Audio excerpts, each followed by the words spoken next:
Good morning to all the students of B.Ed first year 2022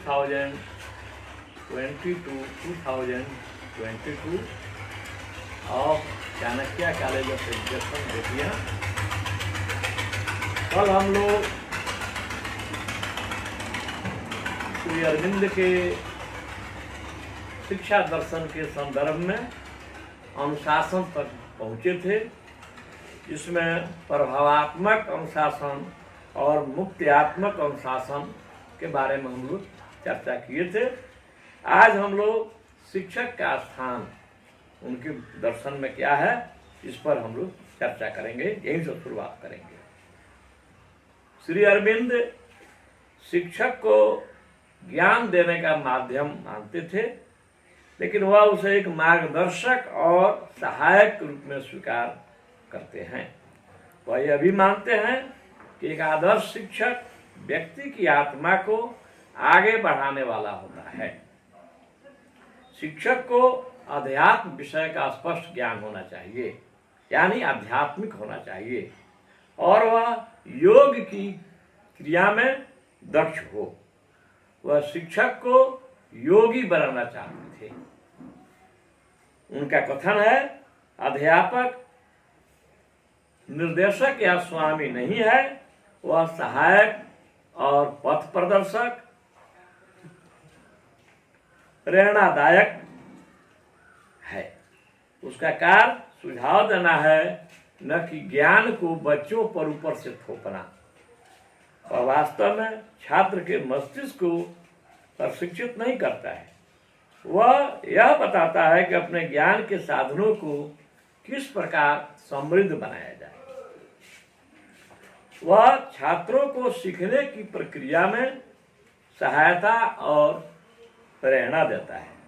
वह छात्र को ज्ञान नहीं देता है, वह उसे यह बताता है कि वह अपने आप किस प्रकार ज्ञान प्राप्त करेगा। वह बालक के अंतर्निहित ज्ञान को बाहर नहीं निकालता है, वह उसे केवल यह बताता है कि ज्ञान कहाँ है और उसको बाहर आने के लिए किस प्रकार अभ्यास किया जा सकता है। अब बालक का स्थान। श्री अरविंद ने शिक्षा में बालक को प्रमुख स्थान दिया है। उनके अनुसार बालक एक ऐसी दैवीय रचना है, डिवाइन क्रिएशन है, जिसमें कुछ ईश्वरीय देन होती है और कुछ विशिष्ट प्रतिभा होती है। वह व्यक्तिगत भिन्नता के सिद्धांत को मानते हैं। उनकी कल्पना है कि शिक्षार्थी को विनय, परोपकार, स्वाध्याय, एकाग्रता, सेवा आदि गुणों से अपने अंदर निहित करना चाहिए, तभी वह दैवीय प्रकाश हेतु प्रयत्न कर सकता है। वह पर्यावरण के प्रभाव को स्वीकार करते हुए मानते हैं कि बालक को अच्छे पर्यावरण में रखा जाना चाहिए, क्योंकि हम जानते हैं कि बालकों के विकास में अंशानुक्रम और पर्यावरण दोनों की समान भूमिका होती है। हेरिडिटी एंड एनवायरनमेंट दोनों मिलकर बालकों का विकास करते हैं।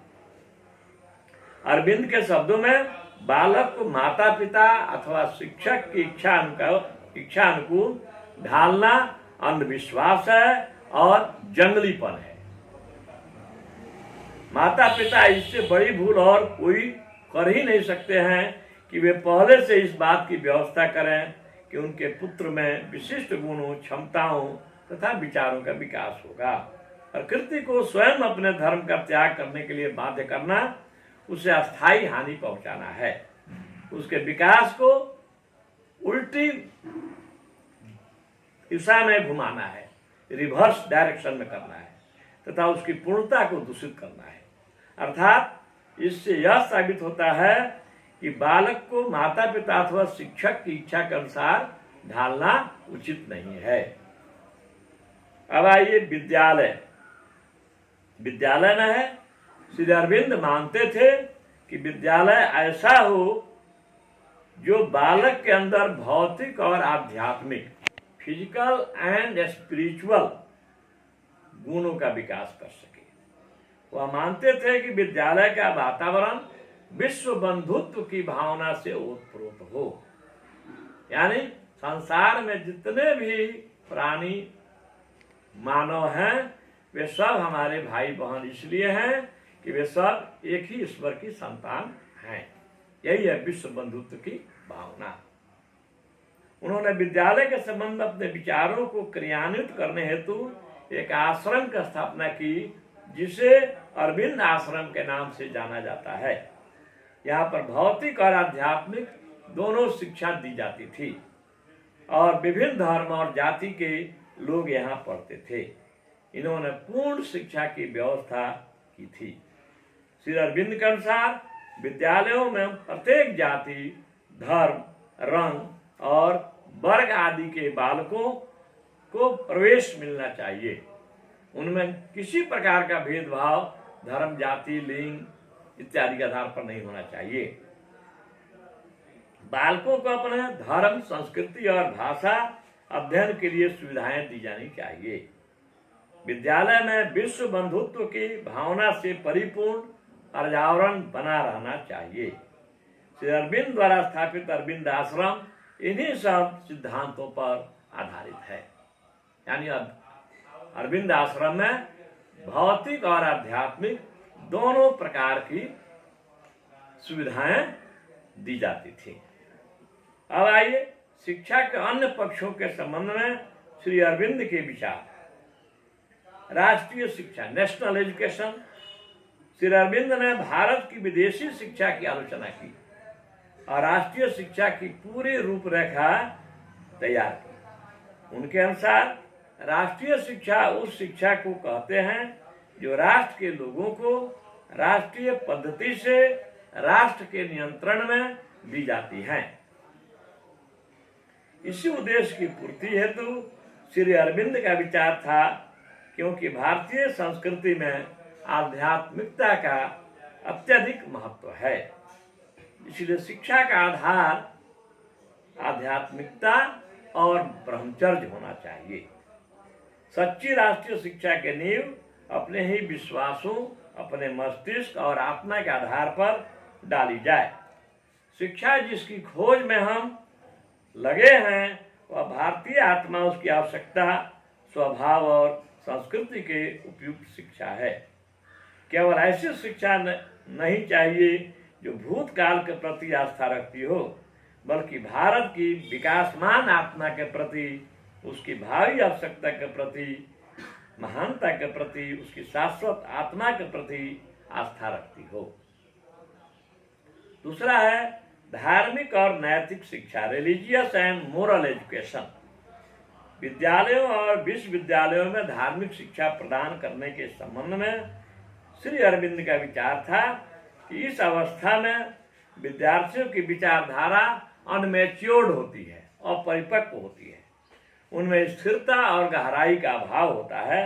अतः छात्रों को धर्म और संप्रदाय का ज्ञान कराना अथवा धार्मिक पाठ्य पुस्तकों की शिक्षा देना उनके लिए हितकर नहीं हो सकता है, क्योंकि केवल सिद्धांत या मत बालकों की नैतिकता एवं पवित्रता की वृद्धि में सहायक नहीं होगी।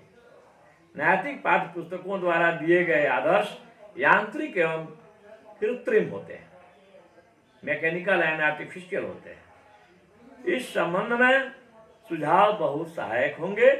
विद्यार्थियों के जीवन के विभिन्न क्षेत्रों में व्यक्तिगत उदाहरण सर्वोत्तम सुझाव हैं। उनकी नैतिक प्रवृत्तियों को विकसित होने का सुअवसर मिलना चाहिए, जो उनमें गॉड गिफ्टेड है, प्रकृति प्रदत्त है। वस्तुतः धर्म का तत्व ईश्वर के लिए, मानवता के लिए, देश के लिए, दूसरों के लिए तथा स्वतः अपने आप को भी इसी के अंतर्गत समझकर जीवित रहना है। धर्म का उद्देश्य किसी मजहब की शिक्षा नहीं देना है, बल्कि ईश्वर के बारे में बताना है, मानवता के लिए बताना है, देश हित, विश्व हित के लिए बताना है। डीवी के समान अरविंद का विचार था कि नैतिक और धार्मिक शिक्षा अनुभव के आधार पर दी जानी चाहिए। बालक को ईमानदार बनने का उपदेश देने की अपेक्षा कहीं यह सरल है कि उसके सामने बेईमानी और धोखेबाजी का उदाहरण ही नहीं रखी जाए। श्री अरविंद के शिक्षा दर्शन का मूल्यांकन श्री अरविंद के शिक्षा दर्शन के प्रमुख योगदान निम्नलिखित हैं।